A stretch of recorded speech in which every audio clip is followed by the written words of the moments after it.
नमस्कार, मैं प्रवीण झा। ऐसा नहीं है कि पहली बार अफगानिस्तान में इस किस्म की राजनीतिक उठापटक देखने को मिली है। इससे पहले भी तालिबान ने एक राष्ट्रपति को उसके पद से हटा दिया था और जिस तरीके से उस राष्ट्रपति को उसके पद से हटाया गया वो इतिहास की किताबों में आज तक दर्ज है। नजीबुल्ला, जी हां, मोहम्मद नजीबुल्ला। नजीबुल्ला को तालिबान ने बहुत ही बेरहमी के साथ उनके पद से हटाया। 18 मार्च 1992 की वो तारीख जब नजीबुल्ला ने कहा कि अगली व्यवस्था बनने तक वो राष्ट्रपति रहेंगे और उसके बाद, लेकिन वो क्या है ना कि अफगानिस्तान में कब राजनीतिक बुजकशी शुरू हो जाए ये हिंदू कुश की पहाड़ियों की हवाओं तक को पता नहीं होता। और हुआ भी यही। 1989 में जब सोवियत सेनाएं अफगानिस्तान से पीछे हटने लगी तो नजीबुल्ला कमजोर पड़ गए और उस कमजोरी का तालिबान ने भरपूर फायदा उठाया। वहीं दूसरी तरफ मुजाहिदीन संगठनों का यह मानना था कि मोहम्मद नजीबुल्ला अफगानिस्तान के सर्वोच्च पद पर रहने के लायक नहीं है और उन्हें उस पद पर नहीं रहना चाहिए। वो उनकी नजर में सोवियत के एक एजेंट मात्र थे। नजीबुल्ला की ख्वाहिश थी कि वो अपनी सत्ता के अंतिम समय में हिंदुस्तान में शरण ले लें।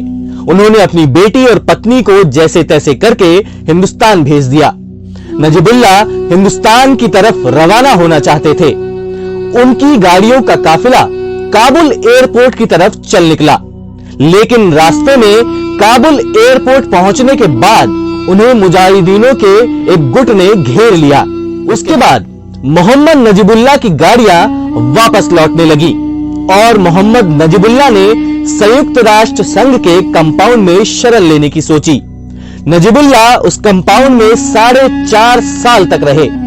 भारत सरकार की उस वक्त मजबूरी यह थी कि अगर नजीबुल्ला को भारत में शरण दी जाती तो इसका खामियाजा अफगानिस्तान में उस वक्त रह रहे भारतीयों को उठाना पड़ सकता था और इसी को देखते हुए भारत सरकार ने एक समझदारी भरा फैसला लिया और नजीबुल्ला को शरण नहीं दी जा सकी।